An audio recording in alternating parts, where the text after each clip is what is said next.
Hi, എല്ലാവർക്കും സുഖമല്ലേ? ഞാനിന്ന് ചെറുപയർ കൊണ്ട് ഒരു കറി ഉണ്ടാക്കി കാണിക്കാൻ പോവുകയാണ്. ഞാൻ ഈ പയർ 4 മണിക്കൂർ വെള്ളത്തിലിട്ട് കുതിർത്തതാണ്. ഇത് നല്ല ടേസ്റ്റുള്ള ഒരു കറിയാണ്. ചപ്പാത്തിയുടെ കൂടെയും ചോറിൻ്റെ കൂടെയും ദോശയുടെ ഇഡ്ഡലിയുടെ ഒക്കെ കൂടെ കഴിക്കാൻ നല്ലൊരു കറിയാണിത് കേട്ടോ. ഞാനിവിടെ തേങ്ങ ചേർക്കാതെയാണ് ചെറുപയർ കറി ഉണ്ടാക്കാൻ പോകുന്നത്. ഇനി ഇതിനെന്തൊക്കെയാണ് ആവശ്യമെന്ന് നമുക്ക് നോക്കാം. ചെറുപയർ 250 ഗ്രാം, സവാള 1 വലുത്, തക്കാളി 1 വലുത്, ഇഞ്ചി ഒരു ചെറിയ കഷ്ണം, വെളുത്തുള്ളി കുറച്ചല്ലികൾ, മഞ്ഞൾപ്പൊടി 1/4 ടീസ്പൂൺ, മുളക് പൊടി 1 ടീസ്പൂൺ, മല്ലിപ്പൊടി 1/2 ടീസ്പൂൺ, ഏലക്കായ് 1, പെരിഞ്ജീരകം 1/4 ടീസ്പൂൺ, കസകസ 1/2 ടീസ്പൂൺ, ബിരിയാണി ഇല 1, എണ്ണ 5 ടേബിൾ സ്പൂൺ, കടുക് 1/2 ടീസ്പൂൺ, കറിവേപ്പില ആവശ്യത്തിന്, ഉണക്കമുളക് 2, ഉപ്പ് ആവശ്യത്തിന്, വെള്ളം ആവശ്യത്തിന്. നമുക്ക് ഈ ചെറുപയർ കുക്കറിലേക്ക് ഇട്ടിട്ട് ആവശ്യത്തിന് വെള്ളം ഒഴിച്ചു കൊടുക്കണം. കൂടെ കുറച്ച് ഉപ്പ് കൂടി ഇട്ട് കൊടുക്കണം.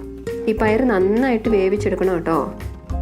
പയർ വേകുമ്പോഴേക്കും നമുക്ക് കറിക്കുള്ള മസാല റെഡിയാക്കാം. ഞാനിവിടെ ഒരു ചീനിച്ചട്ടി ചൂടാകാൻ വെച്ചിട്ടുണ്ട്. ചീനിച്ചട്ടി ചൂടായതും നമുക്കതിലേക്ക് 2 ടേബിൾ സ്പൂൺ എണ്ണ ഒഴിച്ചു കൊടുക്കാം.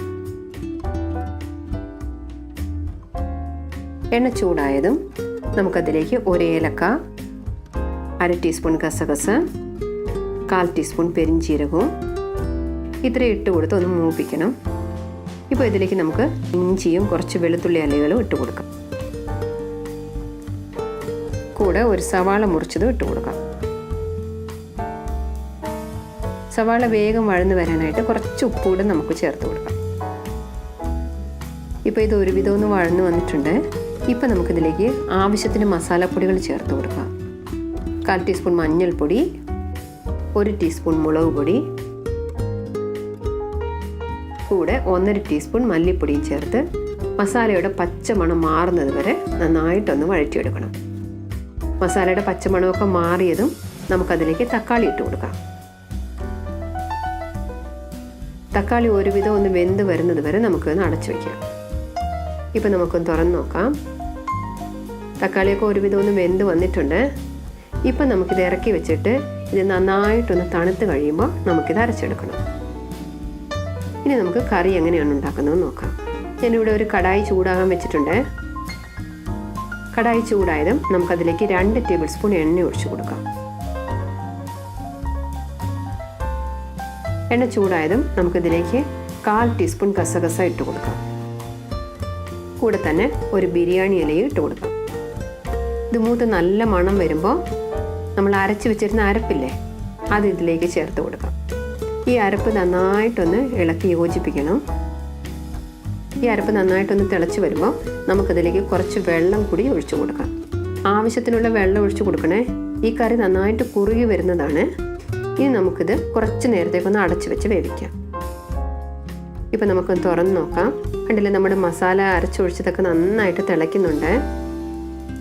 ഇനി നമുക്കിതിലേക്ക് നന്നായിട്ട് വേവിച്ചെടുത്ത പയർ ചേർത്ത് കൊടുക്കാം. ഇനി ഞാനിതിലേക്ക് കുറച്ച് വെള്ളം കൂടി ചേർക്കുകയാണ്. ഇപ്പോൾ ഉപ്പ് കറിയിലുണ്ടോ എന്ന് നോക്കിയിട്ട് വേണമെന്നുണ്ടെങ്കിൽ ആവശ്യത്തിനുള്ള ചേർത്ത് കൊടുക്കണേ. ഇനി തിളച്ച് വരുന്നത് വരെ നമുക്കൊന്ന് അടച്ചു വെച്ച് വേവിക്കാം. ഇപ്പം നമുക്ക് തുറന്ന് നോക്കാം. കണ്ടില്ലേ, നമ്മുടെ കറി നന്നായിട്ട് തിളയ്ക്കുന്നുണ്ട്. ഇനി നമുക്കിത് ഇറക്കി വെച്ചിട്ട് കടുക് വറുത്തിടാം. ഞാനിവിടെ ഒരു ചീനിച്ചട്ടി ചൂടാക്കാൻ വെച്ചിട്ടുണ്ട്. ചീനിച്ചട്ടി ചൂടായതും നമുക്കതിലേക്ക് 1 ടീസ്പൂൺ എണ്ണ ഒഴിച്ചു കൊടുക്കാം. എണ്ണ ചൂടായതും നമുക്കതിലേക്ക് 1/2 ടീസ്പൂൺ കടുക് ഇട്ട് കൊടുക്കാം. കടുക് പൊട്ടിയതും നമുക്കതിലേക്ക് കറിവേപ്പിലയും ഉണക്കമുളകും ഇട്ട് കൊടുക്കാം. ഇപ്പോൾ ഇത് റെഡി ആയിട്ടുണ്ട്. നമുക്കിത് കറിയിലേക്ക് ഒഴിച്ചു കൊടുക്കാം. നിങ്ങളെല്ലാവരും ഇത് ഉണ്ടാക്കി നോക്കണേ. ചപ്പാത്തിയുടെയും ദോശയുടെയും ഇഡ്ഡലിയുടെയും ചോറിൻ്റെയും ഒക്കെ കൂടെ കഴിക്കാൻ നല്ലൊരു കറിയാണിത്. നിങ്ങൾക്ക് ഈ വീഡിയോ ഇഷ്ടമായെന്നുണ്ടെങ്കിൽ ലൈക്ക് ചെയ്യാൻ മറക്കരുത്. അതുപോലെ തന്നെ ഷെയർ ചെയ്യാനും സബ്സ്ക്രൈബ് ചെയ്യാനും മറക്കരുത്.